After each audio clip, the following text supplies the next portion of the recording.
2 दिवसीय राष्ट्रीय भी था, ये अंतर्राष्ट्रीय भी जनजातियों का महासम्मेलन। इस सम्मेलन में उनकी समस्याओं, बहुत सारी बातें हैं। अभी भी जल, जंगल और ज़मीन पर उनके अधिकार को लेकर के अनेक समस्या है। पेशा कानून बना दिया गया है, लेकिन अनेक राज्यों में नियम नहीं बनाए गए। छत्तीसगढ़ में भी पता चल रहा है कि अभी शायद नियम बनाया जा रहा है, लेकिन वो ठीक से बने, जिसमें ग्राम सभा को बहुत सारे अधिकार सारे कामों के लिए मिले। ये सारी बातों पर काफ़ी विस्तार से चर्चा हुआ है। जनजाति वर्ग को कई तरह से खतरों ने घेर रखा है, लेकिन जनजातियों के साथ, आदिवासियों के साथ प्रकृति भी भारी संकट में है। लोग आने वाले समय में शुद्ध वायु कहाँ से प्राप्त करेंगे? जल वृष्टि नहीं होगी। सारे दुनिया भर में या तो अतिवृष्टि हो रही है, तो आग लग रहा है। जिस तरह से ग्लोबल वार्मिंग है, उसमें प्रकृति को बचाना जरूरी है।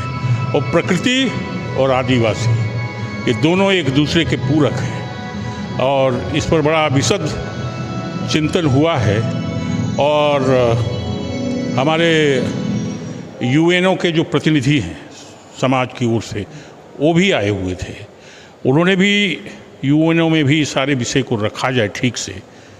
ये सारी चर्चा यहाँ पर हुई है, और हम उम्मीद करते हैं कि ये इसकी निरंतरता बनी रहनी चाहिए। और धीरे धीरे भारत सरकार और यूएनओ के माध्यम से अलग अलग देशों के जो लोग आए हैं, उनको किस तरह से लाभ और राहत मिल सकती है, जो संकट है वो कैसे दूर हो सकता है, इसका एक निरंतर प्रयास रहेगा। ये अच्छा सम्मेलन हुआ है 2 दिन का, काफ़ी बड़ी संख्या में लोग आए।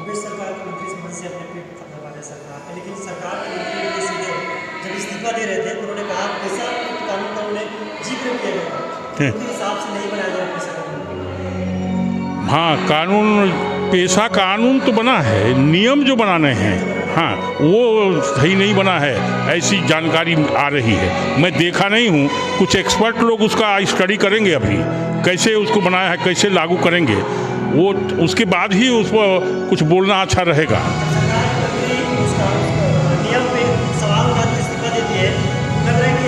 नहीं, वो तो फिर प्रमाणित हो गया कि उन्होंने ठीक नहीं बनाया है। अगर उन्होंने इस्तीफा दे दिया इस बात को लेकर के, तो उससे बड़ा और प्रमाण कहाँ खोजोगे? वो तो गलत है बना दिया।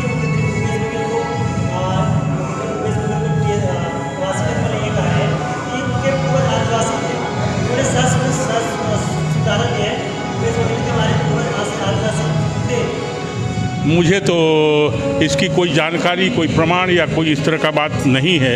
अगर उसके पूर्वज आदिवासी थे तो ये फिर कुर्मी कैसे हो गए? हाँ, उसका भी तो शोध करना पड़ेगा। ये तो और ज़्यादा झंझट है कि भाई आप अगर आदिवासी थे और कुर्मी हो गए, तो उसका कारण क्या है, कहाँ से हुए, कैसे हुए, कौन किया, खुद हो गए, किसी ने किया, वो तो जांच का बहुत बड़ा विषय आ जाएगा।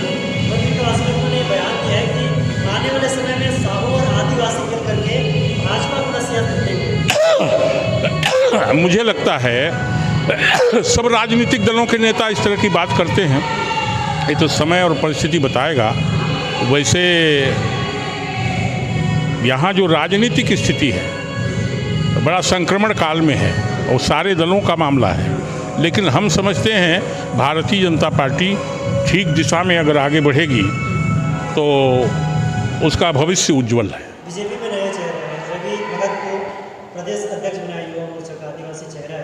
हाँ, इसको किस तरह देखते हैं, कितना इफेक्टिव होगा नया जो टीम में? अच्छा, सक्रिय है लड़का, और जनजाति वर्ग से है, और युवा मोर्चा का अगर उसका अध्यक्ष बनाया गया है प्रदेश का, तो निश्चित रूप से उसका परिणाम बीजेपी की दृष्टि से अच्छा होगा। युवाओं को जोड़ने में बड़ी सक्रियता होगी उसकी, मुझे ऐसा लगता है। साहू समाज बीजेपी में मुख्यमंत्री चेहरा साहू समाज से होगा? नहीं, वो मांगेंगे क्योंकि वो भी समाज है, लेकिन उसका मूल्यांकन करना पड़ेगा कि वो कितने में है, कहाँ कहाँ हैं।